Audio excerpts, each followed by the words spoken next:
This conference will now be recorded.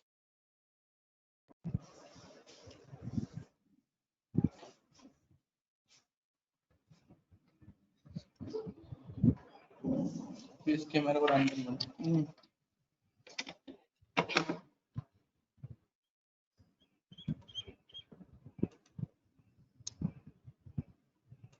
124 వచ్చారుగా continue. Start. Hello everybody. Good morning. How are you? All of you. Hi, ma'am. Yeah. So last, I think day before yesterday or sometime 2-3 days back, you had a topic on jaundice in pregnancy. So most of the topics have been covered. And you also know about the classification of liver diseases in pregnancy. Particularly, jaundice in pregnancy can be classified into liver diseases which are peculiar to a pregnancy, which are unrelated to pregnancy. Peculiar to pregnancy, all of you know, they are hyperemesis gravidarum in the first trimester of pregnancy, later on preeclampsia, eclampsia, then HELLP syndrome, then acute fatty liver in pregnancy, right? Very rarely other causes. So most important are intrahepatic cholestasis of pregnancy. These are the liver disorders which are peculiar in pregnancy. Then those are unrelated to pregnancy. Unrelated are all viral hepatitis, then any obstructive jaundice, chronic liver diseases, cirrhosis, all those things. Then where pregnancy is superimposed in already liver diseases like autoimmune diseases, right? So those are the diseases where the patient is already suffering from a chronic liver disease like cirrhosis, NASH, alcoholic liver diseases, which is very uncommon in females. So that's how you classify the liver diseases in pregnancy into diseases which are peculiar to in pregnancy, which are unrelated to pregnancy, which are superimposed on chronic liver diseases, right? So what is a common cause for jaundice in pregnancy? Commonest cause for jaundice in pregnancy?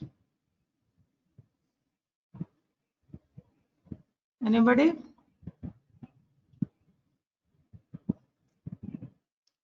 Hello. Anybody can tell me the most common cause for jaundice in a pregnant woman? Viral hepatitis. Malaria. Viral hepatitis. Very good. Viral hepatitis is the most common cause for jaundice. Second most common cause? Cholestatic jaundice. Intrahepatic cholestasis in pregnancy, IHP, right? Okay, so these two you are supposed to know.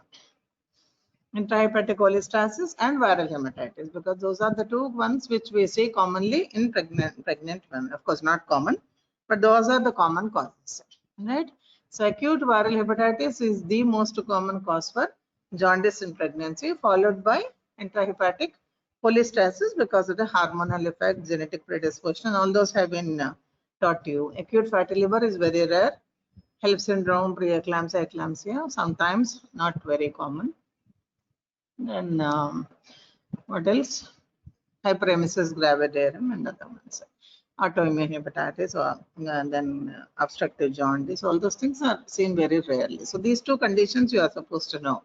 One is an acute viral hepatitis, other one is the viral hepatitis, and the other one is intrahepatic cholestasis, and very rarely AFLP, that is acute fatty liver in pregnancy. So acute viral hepatitis is the most common cause for jaundice. So viral hepatitis in pregnancy is the same as you see in non-pregnant women and in males. So what you have already learnt in medicine, the same thing is in pregnancy also, same viral hepatitis. So how many viruses are there causing hepatitis? A, B, C, D, E and G. Okay. So whenever, and the symptomatology, everything is the same, right? anorexia, nausea, vomiting, mild jaundice, pain in the right hypochondrium, right? Diarrhea, all those things. So not a very specific symptoms will not be there in pregnancy. It is the same as you see in viral hepatitis.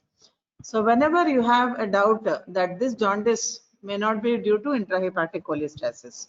So in cholestasis, the predominant symptom is, what is the predominant symptom in IHP?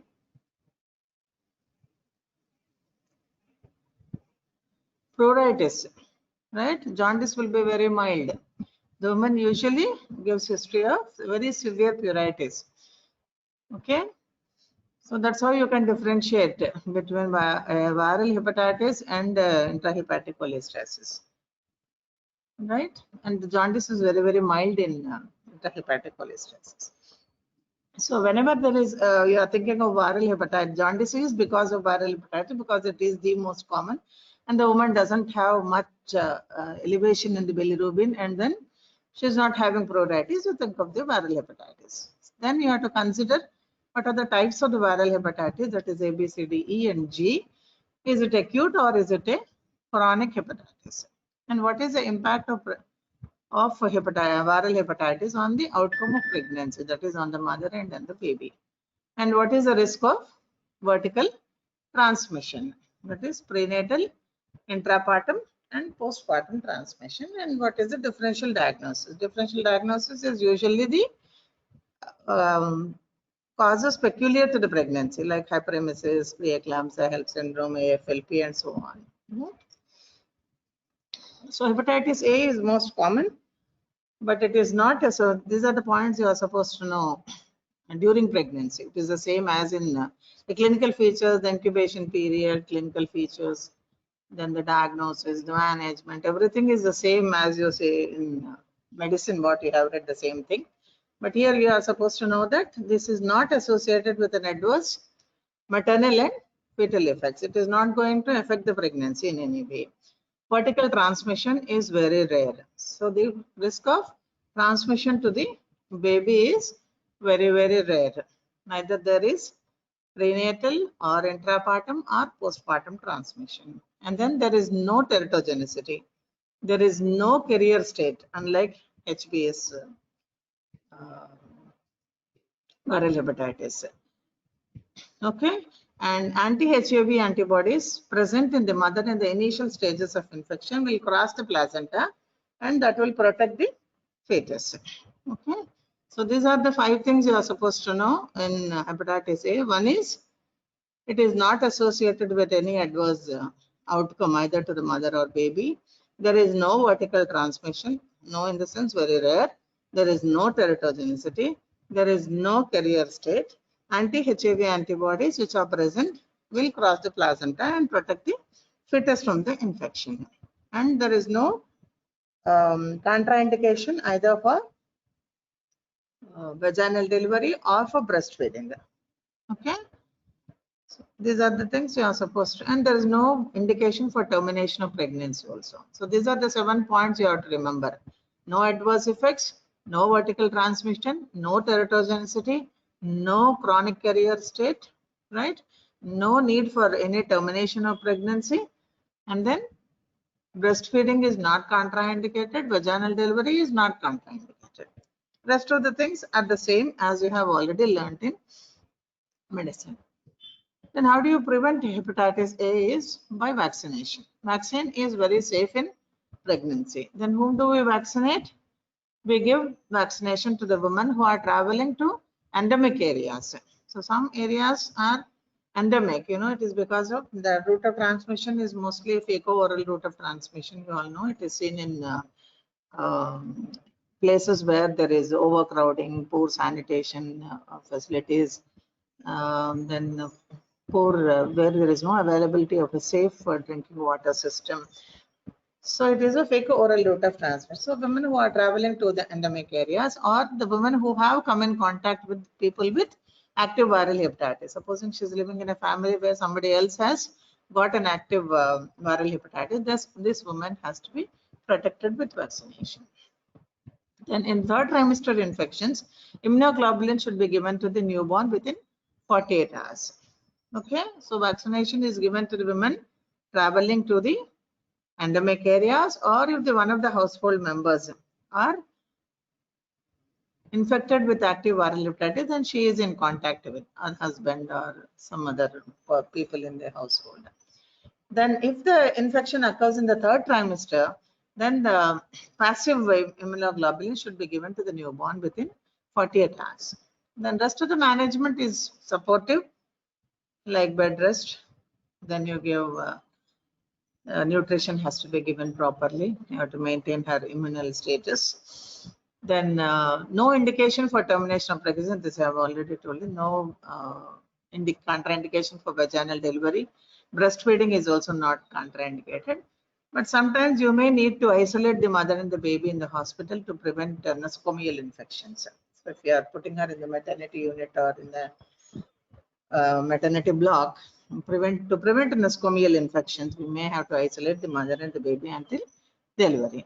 So hepatitis A vaccine is safe in pregnancy, but we don't give to all women. We give only to the women who are traveling to endemic areas, or if they are living in an area where there are many cases have been reported, or if the household members have become, one of them is suffering from acute viral hepatitis. Then in the third trimester, if the woman gets infected, you have to give immunoglobulin to the newborn within 48 hours. Okay, rest of the thing, it is the same. So hepatitis B is a major global health problem, as all of you know, HBsAg. So 50 million new cases are added every year. So majority of them are because of mother-to-child transmission, right? So now hepatitis B vaccination has become universal. Is it not? It is added even into the neonatal immunization. Particularly, the healthcare individuals have to be immunized against hepatitis B. So from where are these new cases coming? They are coming only from mother to child transmission, right? So HBsAg screening in pregnancy has to be done. So when we say the new cases are coming only from the mother to child transmission, that means the pregnant woman who is positive is transmitting the infection to the baby. So then the HBsAg screening is very, very important. So whenever the woman comes to us to the antenatal OP, all of you know that we are doing a viral markers, is it not? Are we not doing HBsAg and HIV for all the patients? Yes or no? It's a routine investigation, just like hemoglobin, urine examination, blood group, RH typing, like that. Even HBsAg, HIV are a must during pregnancy, because now the new cases are being which contributing are mainly because of the babies who are getting infected from the HBsAg positive mothers. Okay, so at the first booking, first trimester itself, or at the first booking itself, you are supposed to do a HBsAg screening in all pregnant women. Pregnant women who are not immune to HPV and they have a high risk factors. So supposing she is negative, you have tested her and she is negative, then those women with high risk factors, like supposing the husband is positive, okay, or she has a high risk behavior in the form of multiple sexual partners, or she's coming from a red light areas, or multiple women with multiple blood transfusions, women on dialysis. These are all the routes of transmission of HBsAg. All if you know, it's mainly the parental route of transmission, then the sexual transmission, IV drug users, right? Healthcare personnel who come in contact with these body fluids, and blood. Blood is the most dangerous route of infection.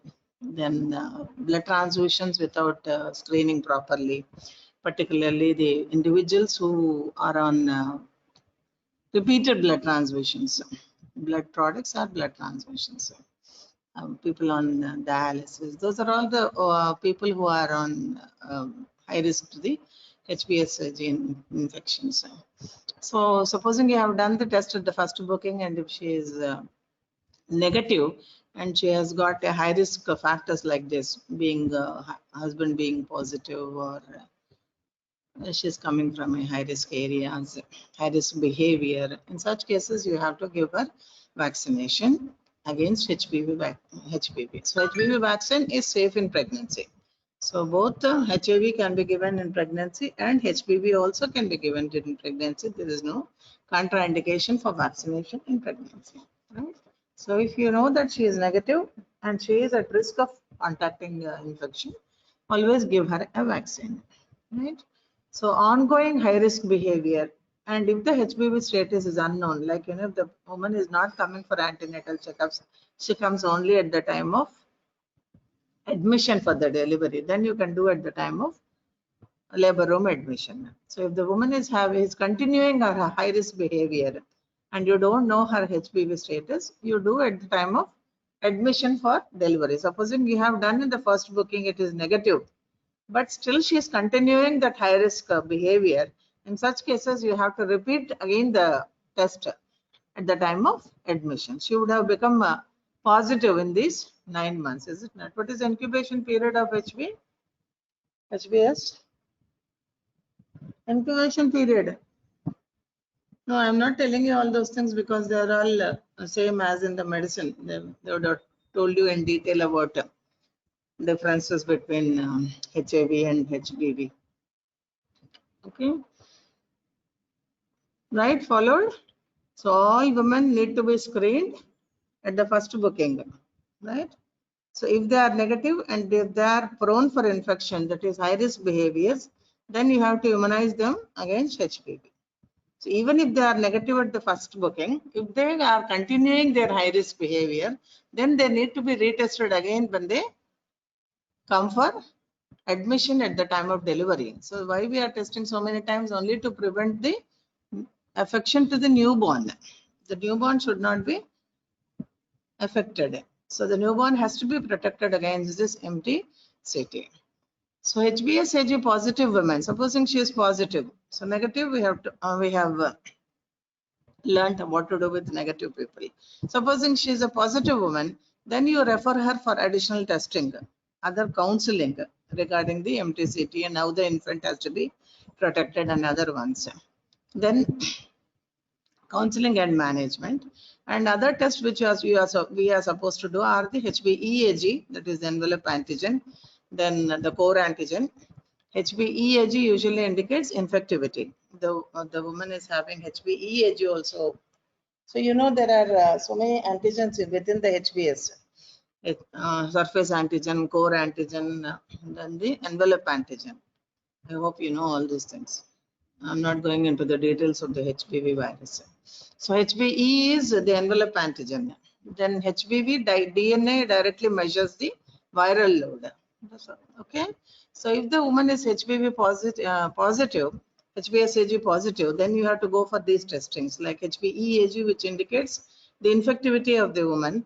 Then the HBV DNA will tell you about the viral load, so many copies per ml. Then liver function test, all of you know, serum bilirubin, ALT, AST. Okay. Then alkaline phosphatase, of course.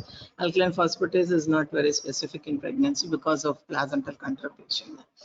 Then PT, APTT, all those things, coagulation profile, and the other investigations have to be done if she is positive. If she is already positive, there's nothing to do regarding the positivity of the woman. Now you have to think only about the vertical transmission and how to protect the baby against becoming infected. So that will be our main aim. If she is negative, how to protect her from becoming positive. So these are the two things you have to remember whenever you are doing the HBsAg testing in pregnancy at the first booking and again at the labor room admission. How to protect if she is positive, our aim is only to protect the baby. If she is negative, our aim is to keep her negative. Let her not become positive. So all the partners, the children, and then the siblings also should be tested. Then most of the women in the childbearing age are immune tolerant, right? And they don't need any specific HPV treatment. Okay. The risk of MTCT, of course, this spelling mistake, mother to child transmission. MTCT needs to be considered in pregnancies with a very high HBV viral loads, like supposing the HBV DNA is more than 200,000, the viral copies are more than 200,000 international units per ml. And she's also HBe AG positive, right? So in such cases, we have to consider increased risk of mother to child transmission and take all the steps to protect the child immediately after delivery. Right. So how does this hepatitis B present to us? Supposing the woman is suffering from acute hepatitis B, usually it is a very benign lesion, takes a very benign course, and there are no specific signs and symptoms. All hepatitis, they present in the same way, like anorexia, malaise, weakness, jaundice is not very severe. They may not present with jaundice at all. So usually a benign course, they may or may not have fever, they may or may not have jaundice, some amount of skin rashes, maybe their malaise, maybe their loss of appetite. They may present even with arthralgias, myalgias, arthritis, and so on. So not very specific signs and symptoms to pinpoint and say this lady is suffering from acute hepatitis B. And usually it goes unnoticed. So monitor closely this patient, LFT, INR, and R, and treat conservatively. And the risk of mother to child transmission increases with increasing gestation, right? In early pregnancy, the risk is only 10%, but when it is nearing delivery, she is positive when she is nearing her expected date, and the risk of MTCT rises from 60 to even 90%. And there is no specific treatment for HBV infection during pregnancy. Antivirals are usually not recommended unless the woman has any evidence of acute liver failure. So if she is having a very high viral load, more than 200,000 copies, then we can consider using antivirals.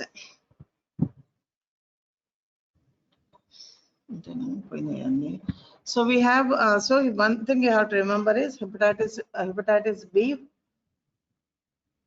the transmission, incubation period, everything is the same as you see in general population, right?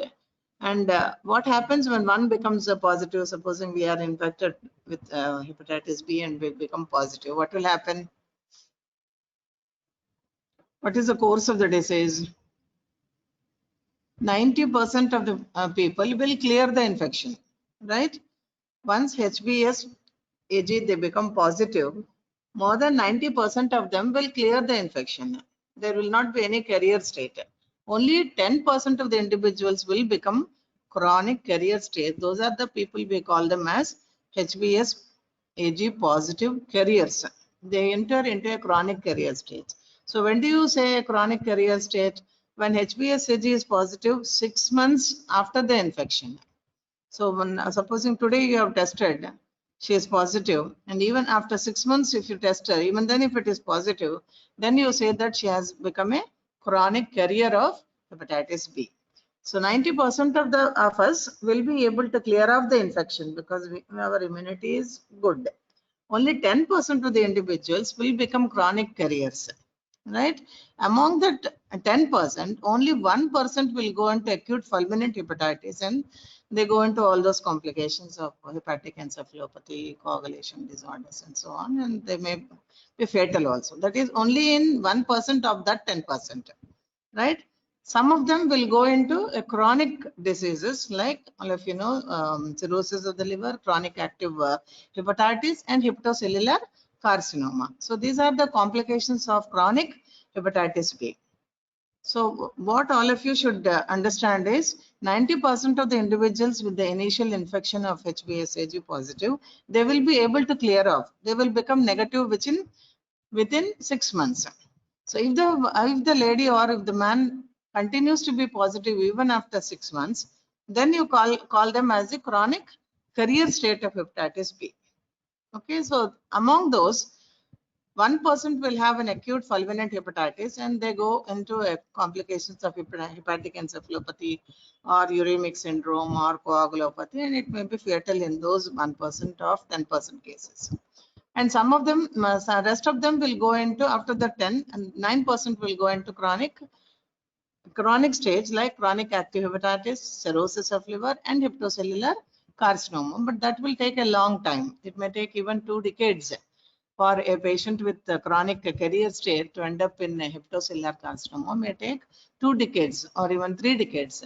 So these individuals, they have a very high infant mortality rate. Supposing you don't prevent mother to child transmission, if you don't immunize the newborn with simultaneous passive and active immunization, so the chances of 25% of them will die in the infant period, and at least 70% of them will become HBsAg carriers. So these are the ones which are adding to the yearly burden of the HBsAg and positive people globally.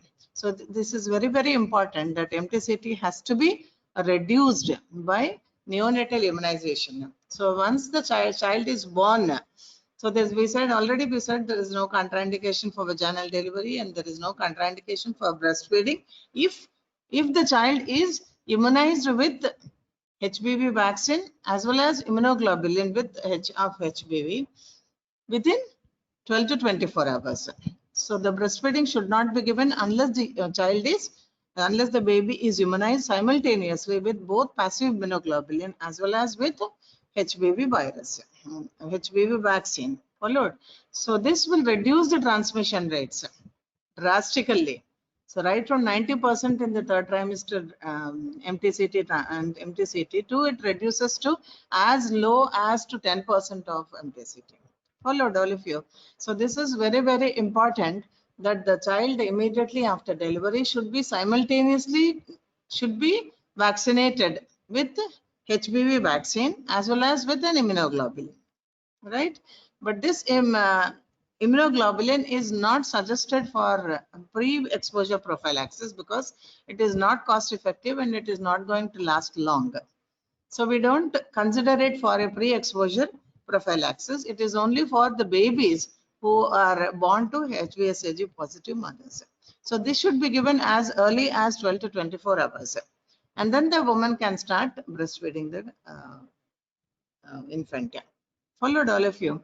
So once a person is infected with hepatitis B, remember that 90% will clear the infection, 10% will become a chronic carrier states, 1% will have acute fulminant hepatitis, and these other rest of them will become, the rest 9% will go into chronic stages like chronic active hepatitis, cirrhosis of liver, and hepatocellular carcinoma. Of course, it takes a long time, 2 or even 3 decades. That is the importance of MTCT reduction and immunization of the child, right?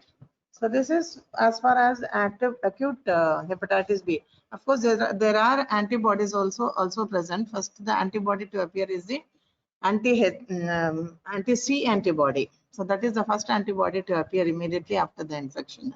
So initially IgM will appear and then the IgG will appear later on. So whenever you find that the lady is HBs positive and the antibodies to E antigen or C antigen are also present, that means it indicates that there is a recent infection. Supposing IgG is positive, it indicates a past infection, right? So I forgot to put that graph. Actually, there was that is in another fun drive. Because of all this rain and all, some confusion has occurred. Okay, anyway, it's okay. So the first antibody is the anti-HC antibody will appear. Once the C antibody is coming down by 6 weeks, then the anti-HBs antibodies will start rising, right? Okay, so if the HBs antigen is positive even after 6 months, you call them as a chronic carrier state. Right? So the treatment is no specific treatment is for the mothers.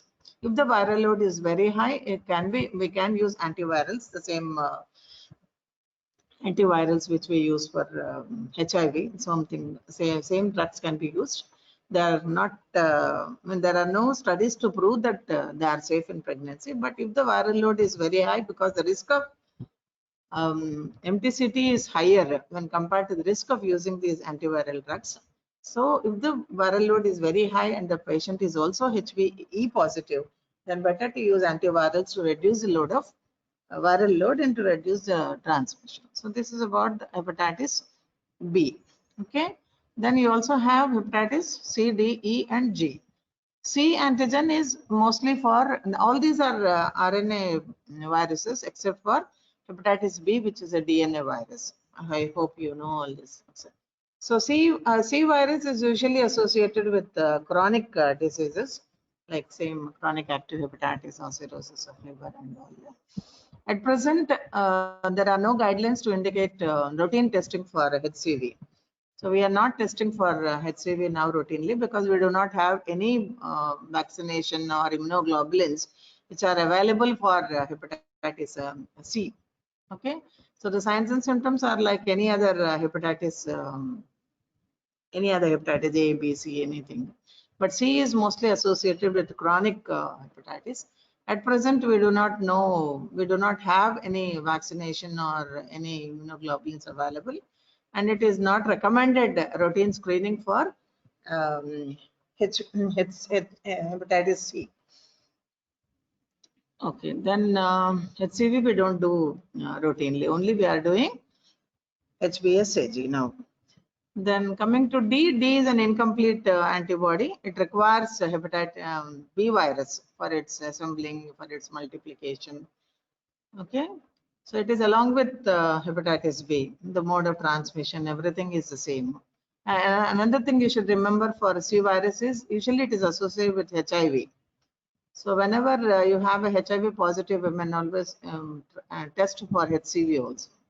So HCV and HIV is usually they go together. Then hepatitis D is associated with hepatitis B because it's an incomplete virus and it requires a B virus for its assembling, multiplication, and then the transmission. So the signs and symptoms, everything is the same as that of the hepatitis B. And here also we do not have any vaccination or immunoglobulin. So routinely we are not testing for hepatitis D also. Then E is important because it has been found that E is responsible for, E is like A. So D and B are together, C and HIV are together, whereas A and E are together.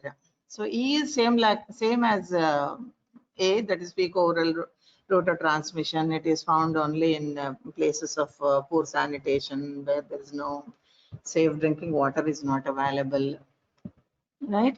And it has been found that this hepatitis E is supposed to give rise to epidemics. So, so many epidemics have been reported, particularly from Kashmir. We have a large epidemic 1 decade back. So that was associated with hepatitis E. And the dangerous part of hepatitis E infection is that it is associated with high maternal and perinatal mortality, right? So they go into acute fulminant hepatitis, and the maternal mortality is as high as 20 to 30%. So that's the importance of hepatitis E. So though we don't have any specific management for hepatitis E infection, and we don't have any vaccines, we don't have any immunoglobulins also specifically for hepatitis E. The only thing you have to remember is the mode of transmission is the same as that of the hepatitis A, fecal-oral transmission, but its virulence is very high. It is likely to arise as epidemics in particular areas. And then it is people go into pregnant women, particularly they go into fulminant, acute fulminant hepatitis, and the mortality rate is very high, as high as 20 to 30%. And some studies have even reported a 50% mortality with hepatitis E infections, right?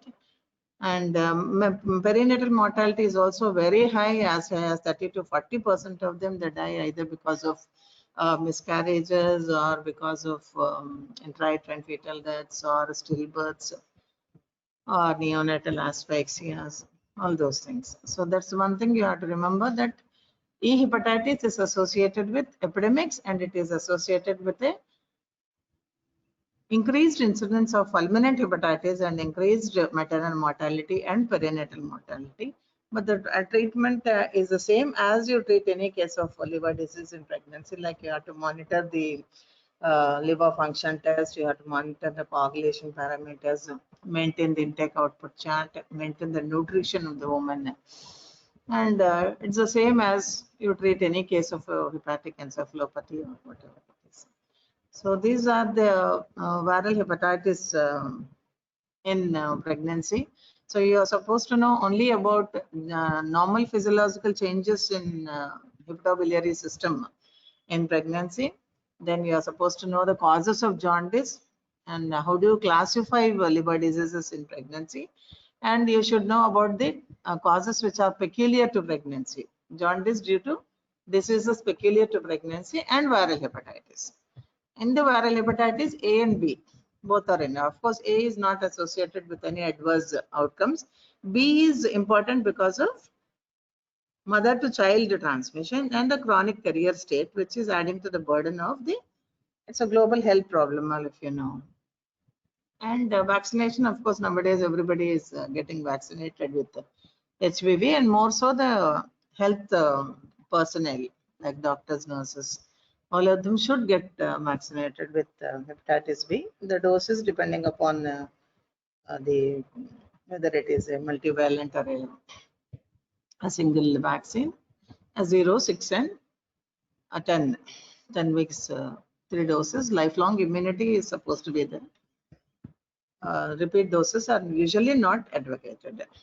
So for the babies also the same thing, immunoglobulin and HPV vaccine are given simultaneously at separate sites and then repeated again at 0, 6, and 10.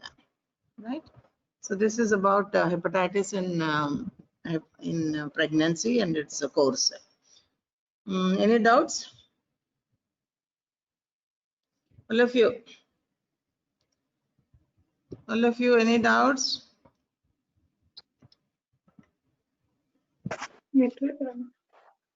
Are you there?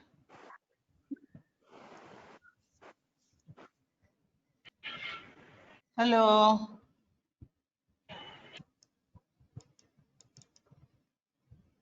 If you have any doubts, please ask me.